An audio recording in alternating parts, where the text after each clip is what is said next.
Je suis Bridget Cole, 35 ans, responsable marketing originaire de Lincoln, dans le Nebraska. Fier de la vie indépendante que j'ai construite de mes propres mains.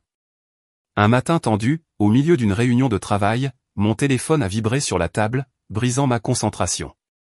L'écran s'est illuminé avec un message de ma sœur, « Envoie-moi $2800 pour le bal de promo ». Mon estomac s'est noué. $2800 pour une soirée et une robe de fantaisie. J'ai rapidement tapé en retour, « Gagne-le toi-même ». Quelques instants plus tard, un autre message est arrivé, cette fois de mes parents, et il m'a frappé plus fort que n'importe quelle gifle, « Paix ou sort de cette famille ». Mon pouls s'est emballé. J'avais passé des années à leur envoyer de l'argent, pensant que c'était pour de vraies urgences ou des besoins sérieux, mais maintenant ils menaçaient de me couper les ponts à moins que je ne finance la grande soirée de ma sœur. La colère a bouilli, mêlée à une conscience aiguë qu'ils m'utilisaient probablement depuis bien plus longtemps que je ne m'étais autorisé à le voir. Cette nuit-là, j'ai arpenté mon appartement, repassant chaque mot. Finalement, je me suis arrêté, j'ai pris une inspiration et, un par un, j'ai appuyé sur annuler, annuler, annuler. Chaque paiement, chaque transfert, chaque once de soutien aveugle. Le lendemain matin à 8h30, ma vie avait complètement basculé, et bientôt j'allais découvrir une vérité si incroyable qu'elle me fait encore trembler les mains quand j'y pense. Si vous avez déjà été confronté à une pression familiale comme celle-ci, dites-le moi dans les commentaires. J'aimerais savoir comment vous l'avez gérée. Et ne partez pas car d'autres histoires vraies comme la mienne arrivent bientôt. Pour comprendre pourquoi ce message de ma sœur m'a autant affecté, vous devez savoir d'où je viens. Je n'ai bénéficié d'aucun raccourci. Tout ce que j'ai, je l'ai gagné. Le travail acharné était ma voie d'évasion. Mes parents ne l'ont jamais vu de cette façon. Ils ont canalisé toute leur affection, leur temps et leur argent vers ma jeune sœur, leur enfant miracle, leur petite étoile. Elle est née quand j'avais 17 ans, jonglant déjà avec l'école et des emplois à temps partiel pendant qu'ils satisfaisaient tous ses désirs. Maman était toujours aux commandes, papa l'éternel facilitateur silencieux. Ils vivaient bien au-dessus de leurs moyens, dépensant sans compter pour des tenues de créateurs pour elle, des fêtes d'anniversaire extravagantes et des voyages de fin de semaine dont elle n'avait pas besoin. Leur maison de banlieue à Lincoln était constamment un gouffre financier avec des réparations qu'ils ne pouvaient pas se permettre. Pendant ce temps, je travaillais dur à l'université, jonglant avec 2 emplois, désespéré de voler de mes propres ailes. À 25 ans, j'ai décroché mon premier poste en marketing. À 30 ans, je gérais des campagnes pour de grandes marques, vivant confortablement seul. Pas de dette, pas d'obligation. Pour mes parents cependant, je suis devenu le filet de sécurité familiale. Il y a environ 4 ans, j'ai ouvert un compte commun pour les aider avec l'essentiel, les factures, l'épicerie, les services publics. Cela me semblait la chose responsable à faire. J'ai supposé qu'ils seraient prudents avec cela, et je n'ai jamais vérifié de près. Mais ma sœur s'était habituée au luxe, des robes à $500, des dîners à $200, des indulgences sans fin, le tout financé par les efforts de quelqu'un d'autre. Mes parents avaient alimenté son comportement pendant des années, vidant leurs économies juste pour la satisfaire. Je n'avais pas réalisé à quel point leur complaisance était allée jusqu'à récemment. Toute ma vie, j'avais été l'outsider, celle qui devait mériter l'approbation, tandis que ma sœur se laissait porter sans conséquence. Maman disait toujours, elle est jeune, laisse-la vivre un peu, et papa acquiesçait silencieusement. Je suis resté concentré, j'ai bâti ma carrière et j'ai envoyé de l'argent chaque fois qu'il me contactait. Le compte familial que j'ai créé s'est avéré être la plus grande erreur de ma vie. Je croyais que c'était pour les nécessités, pas pour l'indulgence. Mais les indices étaient là, les nouveaux bijoux de ma sœur, les explications vagues de ma mère concernant des dépenses imprévues. J'aurais dû le remettre en question bien avant. D'une certaine manière, être celle sur qui on pouvait compter signifiait aussi que j'étais la plus facile à exploiter. Quand j'étais plus jeune, les mots de maman étaient toujours tranchants quand j'avais besoin d'aide, « Débrouille-toi, Bridget ». Mais pour ma sœur, ils remueraient ciel et terre. Je me souviens encore de son 10e anniversaire, une extravagance sur le thème des princesses à $2000, alors que je passais mes week-ends au travail juste pour me payer mes manuels scolaires. Mon père a dit un jour, elle est notre 2e chance de bien faire. Les mots ont brûlé, mais j'ai avalé la douleur et j'ai continué d'avancer. Année après année, les attentes de ma sœur ont augmenté, nouveaux téléphones, billets de concert, virées shopping sans fin. Rien n'était jamais de trop. Mes parents ignoraient leur solde en baisse, faisant semblant que tout allait bien. Je pensais vraiment que j'aidais quand j'ai mis en place ce compte, mais en réalité, je n'avais fait que leur faciliter l'utilisation abusive de mon soutien. J'avais passé des années à prouver que je pouvais prospérer sans leur aide, à bâtir une vie stable et indépendante dont je pouvais être fier. Pourtant, d'une manière ou d'une autre, ils me traitaient toujours comme leur banque. Ma sœur n'a jamais levé le petit doigt parce que mes parents ont veillé à ce qu'elle n'ait jamais à le faire. Ce jour-là au travail, mon téléphone n'arrêtait pas de vibrer. Sur l'écran, son message me fixait du regard, « J'ai besoin de 2800 $ pour le bal de promo. Envoie-les maintenant. » Ma tension artérielle a grimpé en flèche. 2800 $ pour une seule nuit, pour une robe qu'elle ne porterait qu'une seule fois, pour une limousine pour parader devant ses amis. Mes mains tremblaient alors que je tapais, pas question. Trouve un emploi. Gagne-le toi-même. J'ai appuyé sur envoyer, m'attendant à une réponse boudeuse ou peut-être à quelques plaintes. Au lieu de cela, le téléphone a sonné immédiatement. Sa voix a percé, aiguë et dégoulinante de droits acquis. Tu es tellement égoïste, Bridget. Ce n'est que le bal de promo. Pourquoi tu ne peux pas m'aider? J'ai serré le téléphone, me forçant à rester calme.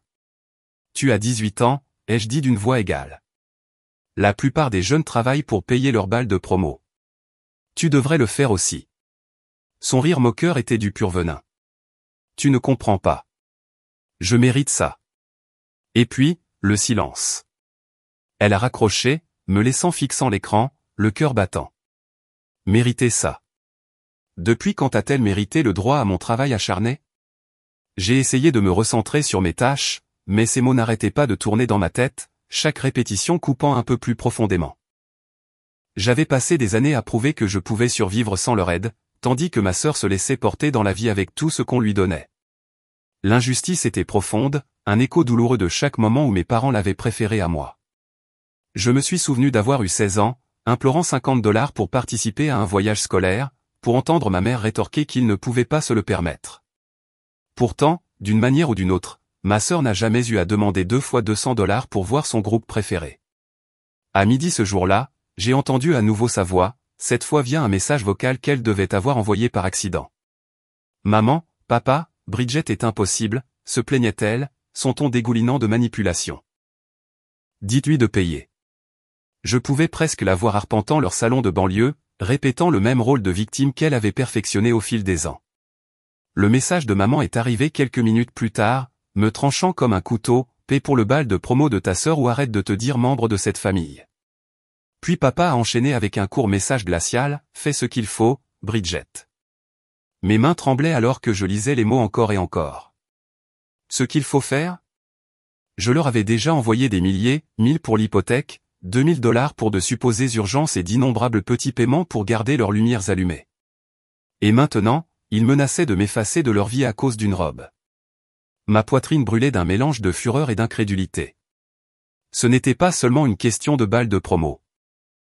Quelque chose ne tournait pas rond. J'ai appelé ma sœur, essayant de garder une voix égale. Pourquoi est-ce si important, ai-je demandé, bien que la colère couvait sous la surface. Demande à maman et papa, a-t-elle rétorqué. Ils ont dit que tu paierais. C'est mon droit. Ton droit. J'ai presque ri de l'absurdité de la chose. Tu n'as pas le droit à mon argent. Grandis, a-t-elle crié. Tu gâches tout. Puis la ligne s'est coupée à nouveau. Je suis resté figé, le cœur battant alors que des fragments de vieilles conversations se rejouaient dans ma tête, le ton soigneusement exercé de maman chaque fois qu'elle disait « Nous avons des difficultés, Bridget ». La façon dont elle parlait toujours trop vite, trop proprement, comme si elle lisait un scénario. Les appels occasionnels de papa se terminaient de la même manière à chaque fois. « Peux-tu nous aider ?» Et je ne l'ai jamais remis en question. Trop occupée, trop confiante, trop désireuse de croire que la famille ne mentirait pas. Au milieu de l'après-midi, j'arpentais mon bureau, ignorant ma boîte de réception alors que mes pensées tournaient en spirale. Le sentiment de droit de ma sœur n'était pas nouveau, mais cette demande me semblait différente, calculée, presque mise en scène. J'ai ouvert mon application bancaire et j'ai fait défiler des années de transfert vers ce compte familial commun, des milliers et des milliers, 1500 $ par-ci, 800 $ par-là, toujours avec une histoire commode attachée. La voiture est tombée en panne. Nous avons eu un mois difficile. J'avais cru chaque mot, convaincu que j'allégeais leur fardeau. Mais maintenant, ces explications sonnaient comme des répétitions, comme des lignes qu'ils avaient pratiquées ensemble. Finalement, j'ai envoyé un message à ma mère, « Pourquoi un bal de promo vaut-il la peine de me déshériter ?» Silence. Pas un seul mot n'est revenu. J'ai essayé d'appeler mon père ensuite. « Explique-moi ça, papa » ai-je dit dans le téléphone. Rien. Juste du silence. Le refus de répondre a fait que la tension dans ma poitrine s'est resserrée jusqu'à ce qu'il soit difficile de respirer. Je suis resté à fixer mon écran, relisant leurs messages, sentant le poids de ce qu'ils avaient fait. Il ne s'agissait plus d'une faveur. C'était de la coercition, pure et simple. Ils utilisaient les liens familiaux comme levier. Mes pensées se sont tournées vers ce compte commun que j'avais ouvert il y a des années pour les aider à traverser des moments difficiles. Je ne l'avais pas examiné depuis des lustres, trop enseveli sous le travail pour y faire attention. Que avait-il fait de tout cela pendant tout ce temps? La demande de balles de promo, les culpabilisations. Il ne pouvait pas s'agir d'une seule nuit. Quelque chose de plus profond se tramait, et j'en avais fini de les laisser me manipuler. Puis est arrivé l'email qui a confirmé mes pires craintes. Tard mardi après-midi, ma boîte de réception a retenti avec un message de la banque qui gérait notre compte commun. L'objet était impossible à ignorer, alerte de transaction importante. Mon estomac s'est noué alors que je cliquais pour l'ouvrir. Ce matin-là, 5 000 $ avaient été retirés, et pas par moi. Mes mains se sont figées au-dessus du clavier. 5 000 $ partis. J'avais ouvert ce compte pour les aider avec l'essentiel, pas pour financer des dépenses cachées. Le timing était trop suspect, les menaces, l'ultimatum du bal de promo, maintenant ça. J'ai immédiatement appelé ma sœur, espérant une réponse directe. Que se passe-t-il avec le compte familial, ai-je demandé, ma voix ferme mais coupante. Son ton est devenu défensif. Je ne sais pas. Demande à maman et papa. Pourquoi es-tu toujours si sur la défensive, ai-je insisté. 5 000 $ viennent de disparaître. Sais-tu quelque chose à ce sujet? Elle a lâché un petit rire froid. Tu réagis de façon excessive. Ce n'est probablement rien. Et puis elle a raccroché. L'appel s'est terminé, mais ma colère n'a pas diminué. Son rejet rapide ne sonnait pas comme de l'ignorance. Cela sonnait calculé. Elle couvrait quelque chose, et je pouvais le sentir. Je ne pouvais pas rester assise là à attendre un autre mensonge. J'avais besoin de réponses, de vraies réponses. Alors, j'ai envoyé un message à Hélène Ward, une amie du travail qui se trouvait également être avocate. Pouvons-nous parler? C'est urgent. Sa réponse est arrivée presque instantanément, rencontre-moi dans mon bureau à 18 h. Ce soir-là, j'étais assise en face de son bureau, entourée de piles de dossiers. Je lui ai tout raconté, l'alerte bancaire, l'hostilité soudaine de ma famille, l'appel évasif de ma sœur. Il se passe quelque chose avec ce compte, ai-je dit, la frustration transperçant chaque mot. J'ai besoin de savoir ce qu'ils font de mon argent. Hélène a écouté attentivement, puis a hoché la tête fermement. Commençons par vérifier l'activité du compte, a-t-elle dit, ouvrant déjà son ordinateur portable. Elle s'est connectée au portail de la banque en utilisant mes identifiants, ses doigts volant sur le clavier alors que les enregistrements commençaient à se charger. En quelques minutes, Hélène a découvert une série de transactions que je n'avais pas examinées depuis des années. Ses sourcils se sont froncés alors qu'elle faisait défiler. Il y a plusieurs retraits importants ici, a-t-elle murmuré. Certains allant à des créanciers, d'autres à des fournisseurs de détail. Je me suis penché en avant, un nœud se formant dans mon estomac. Détail, ai-je demandé lentement. Quel genre de détail? Hélène a continué à scanner l'écran. Des boutiques haut de gamme, des bijouteries, même une agence de voyage. Les mots ont fait battre mon pouls plus vite. Rien de tout cela n'avait à voir avec l'épicerie ou les factures de services publics. Ce n'étaient pas des dépenses de survie. C'était du luxe. Hélène a sorti les relevés d'une autre année. Il semble que tes parents aient utilisé ce compte pour rembourser diverses dettes, a-t-elle expliqué. Des cartes de crédit, un prêt automobile et même une deuxième hypothèque. Un frisson m'a parcouru. Une deuxième hypothèque? Il n'avait jamais mentionné ça. J'ai pensé à toutes les fois où ils avaient appelé pour demander un peu d'aide, et comment j'avais viré de l'argent sans hésitation, convaincu que j'allégeais leur fardeau. Mais la vérité était plus laide. J'avais involontairement financé leur style de vie. Puis Hélène a mis en évidence une liste de petits paiements récurrents. Ce sont des frais mensuels constants, a-t-elle dit doucement. Des magasins de vêtements, des restaurants, et ici, un service de planification de balles de promo. Mon souffle s'est coupé. Les 2800 $ que ma sœur avait demandé avaient soudainement beaucoup de sens. Ils ont utilisé mon argent pour la gâter, ai-je murmuré. Hélène a fait un signe de tête sombre. Il semble que ce soit le cas. Tes parents ont couvert leurs dettes et les luxes de ta sœur directement à partir de ton compte. Je me suis enfoncé dans ma chaise, engourdi. Toutes ces années, j'avais cru que je payais pour l'essentiel. Au lieu de cela, j'avais financé des mensonges. Quand j'ai quitté le bureau d'Hélène ce soir-là, une lourde appréhension m'a suivi hors de la porte. Les menaces de mes parents n'étaient pas qu'une manipulation émotionnelle. Elles faisaient partie d'une longue tromperie délibérée. Je savais que j'avais besoin de plus de preuves avant de les confronter. Mais une chose était sûre, je ne pouvais pas laisser cela continuer. Le lendemain, je suis retourné au bureau d'Hélène. La pièce était sombre, la seule lumière se répandant d'une lampe de bureau sur des piles de dossiers juridiques. Hélène a levé les yeux, son expression sérieuse, et a fait glisser un dossier épais vers moi. Ce sont les relevés bancaires complets, a-t-elle dit doucement. Tu devrais te préparer.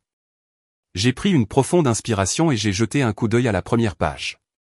Ma vision s'est brouillée pendant un instant alors que je lisais les totaux. En 4 ans, plus de 100 000 $ avaient été retirés de ce compte familial.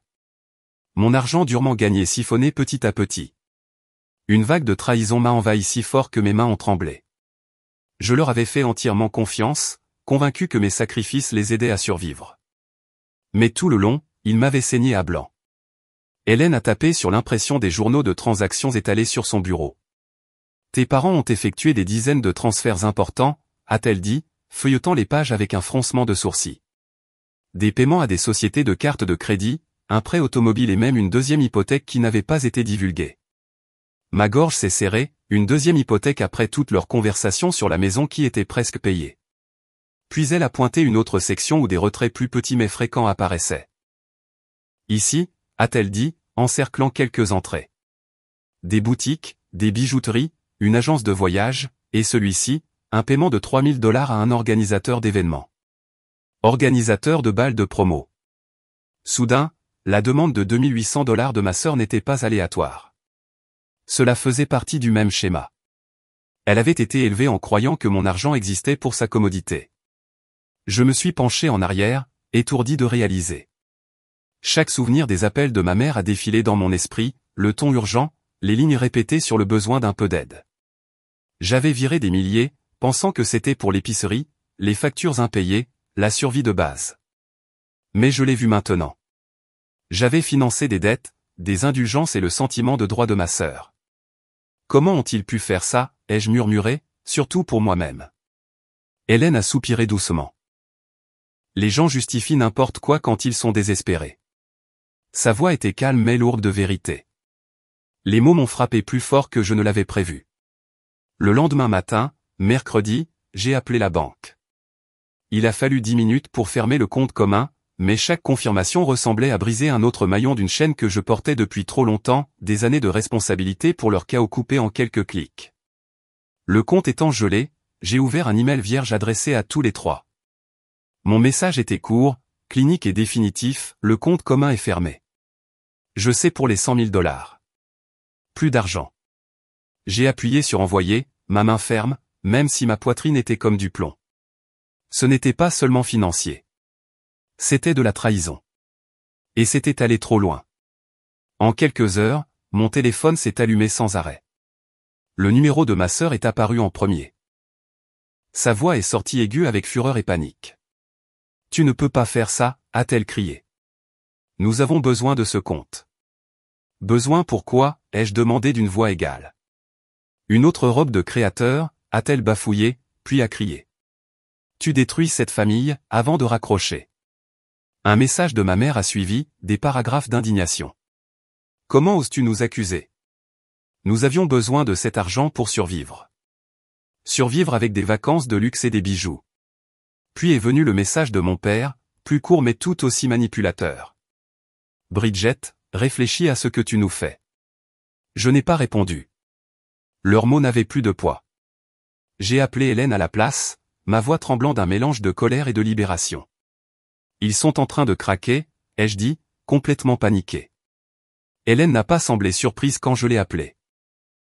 Ils paniquent parce que leur filet de sécurité a disparu, a-t-elle dit simplement. Tu as fait ce qu'il fallait. Je voulais la croire.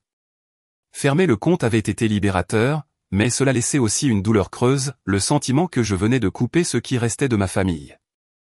Leur tromperie avait tout changé, et je ne savais plus quel avenir, s'il y en avait un, nous partagions encore. Une semaine plus tard, je me suis retrouvé à conduire dans la banlieue de Lincoln, les mains serrant fermement le volant.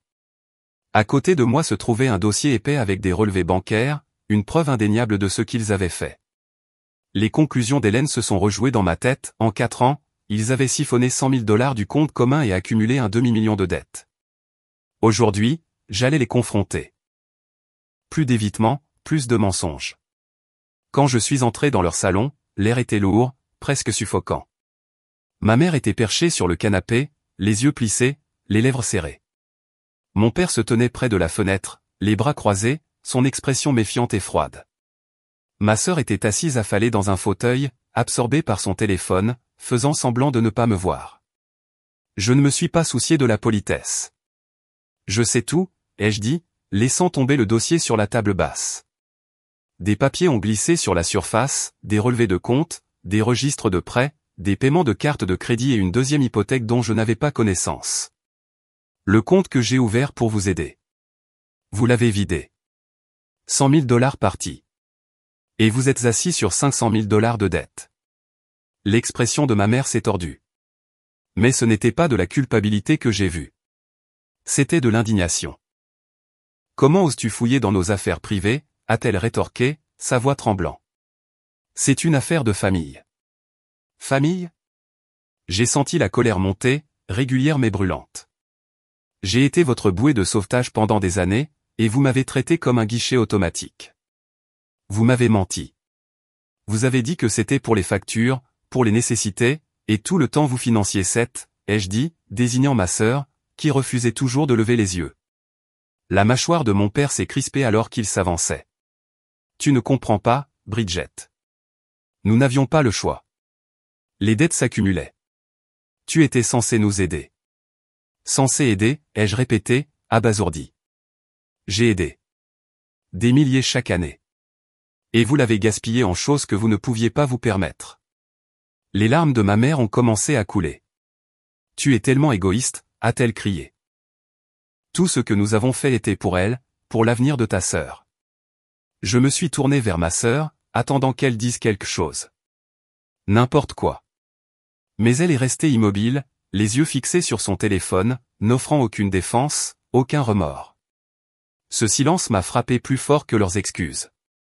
Ce n'était pas de l'ignorance. C'était de la complicité. Elle croyait qu'elle méritait tout cela. La voix de mon père s'est élevée, remplie de colère. Tu ne peux pas nous abandonner, a-t-il crié, les yeux brillants. Nous sommes ta famille. Tu nous dois. Leur devoir? Le mot a fait brûler ma poitrine. Je ne vous dois rien, ai-je dit plus fort cette fois. Le compte est fermé. Plus d'argent. Vous êtes seul. Ma mère a suffoqué, serrant sa poitrine comme si je l'avais frappée. Tu nous abandonnes, a-t-elle crié. Ma sœur a finalement levé les yeux écarquillés de panique, mais n'a toujours rien dit. J'ai soutenu leur regard, refusant de scier. Vous m'avez abandonné en premier, ai-je dit, ma voix tremblant mais ferme. Vous avez utilisé ma confiance et mes économies pendant des années. La pièce a explosé. Ma mère a crié à la loyauté. Mon père a lancé des accusations de trahison. Et ma sœur est restée figée, silencieuse dans sa culpabilité. J'ai ramassé les papiers de la table, mes mains tremblant d'une tempête de fureur et de libération. J'en ai fini, ai-je dit, me tournant vers la porte. Leurs voix m'ont suivi, désespérées et en colère. Mais je n'ai pas regardé en arrière. Je leur avais offert de l'honnêteté, et tout ce qu'ils m'avaient donné, c'était du blâme. Cette confrontation a été la rupture finale de leur contrôle. De retour à la maison, j'ai rendu ma décision permanente. Le poids de la trahison a pesé lourd, mais la clarté m'a stabilisé. Fermer le compte n'était pas suffisant. J'ai déverrouillé mon téléphone et bloqué les numéros de mes 2 parents. Puis leurs emails, disparus dans le spam. Le numéro de ma sœur a suivi. Chaque tape ressemblait à couper une autre amarre que je traînais depuis des années. Douloureux, oui, mais libérateur. J'ai refusé d'être leur banque, leur plan de secours, leur filet de sécurité. Des mois ont passé. Puis j'ai entendu dire par une cousine éloignée que mes parents avaient déclaré faillite. Un demi-million de dollars de dettes, de cartes de crédit, de prêts, cette deuxième hypothèque, les avait finalement écrasés. Leur maison à Lincoln, celle qu'ils avaient toujours dit être presque payée, avait disparu. J'ai imaginé les camions de déménagement, les larmes de ma mère, le regard vide de mon père. Une partie de moi avait mal pour eux, mais seulement une partie. Ils avaient construit leur propre chute, utilisant mon travail acharné pour reporter ce qui était inévitable. Et ma sœur, elle n'a pas été épargnée non plus. Sans leur argent, elle avait été obligée de trouver un emploi. La cousine a mentionné qu'elle travaillait à temps partiel dans un magasin de vêtements, pliant des chemises, enregistrant les clients. Je l'ai imaginé derrière le comptoir, apprenant la valeur de ce qu'elle exigeait autrefois si facilement. La fille qui s'attendait autrefois à des robes à 2800 $ sans lever le petit doigt, gagnait enfin les siennes. Je ne me sentais pas victorieuse, juste tranquillement, profondément soulagée. Peut-être qu'un jour elle comprendrait ce que j'avais essayé si fort de lui montrer. Quant à moi, j'ai finalement découvert quelque chose que je n'avais jamais vraiment connu auparavant, la paix. Les appels sans fin, la culpabilité, la pression. Tout était parti. J'ai recommencé à me concentrer sur ma propre vie, mon travail, mes économies, mon avenir. J'ai commencé une thérapie pour démêler des années de manipulation émotionnelle et pour reconstruire la confiance que ma famille avait lentement érodée. Fixer des limites n'était pas simple. Cela signifiait accepter qu'ils ne changeraient peut-être jamais, qu'ils ne me verraient jamais comme plus qu'une source d'argent. Mais cela signifiait aussi récupérer ma liberté. J'ai appris que dire non n'est pas cruel. C'est nécessaire. J'ai arrêté de laisser leur chaos dicter mes choix et j'ai commencé à protéger ma propre stabilité. Quand je regarde en arrière maintenant, je vois clairement la leçon. Famille ne signifie pas obligation. L'amour ne devrait pas venir avec des conditions ou un prix à payer. J'avais passé des années à croire que je devais les sauver, que leur problème était en quelque sorte de ma responsabilité. J'avais tort. Ce qui m'a vraiment sauvé, c'est de tracer cette ligne, de prendre en charge mes finances et de m'éloigner de leur toxicité. Et si vous êtes là-bas confronté à quelque chose de similaire, écoutez-moi quand je dis ceci, vous ne devez à personne votre tranquillité d'esprit ou votre sécurité. Gardez-les farouchement. Ce n'est pas de l'égoïsme. C'est de la survie. À tous ceux qui écoutent, merci de faire partie de mon parcours. Cela a été douloureux, mais le partager m'a aidé à guérir. J'aimerais aussi entendre vos histoires. Avez-vous déjà dû fixer des limites à votre famille? Partagez vos réflexions dans les commentaires. Et si cette histoire a résonné en vous, appuyez sur s'abonner pour d'autres expériences vraies comme la mienne. Votre soutien signifie tout pour moi.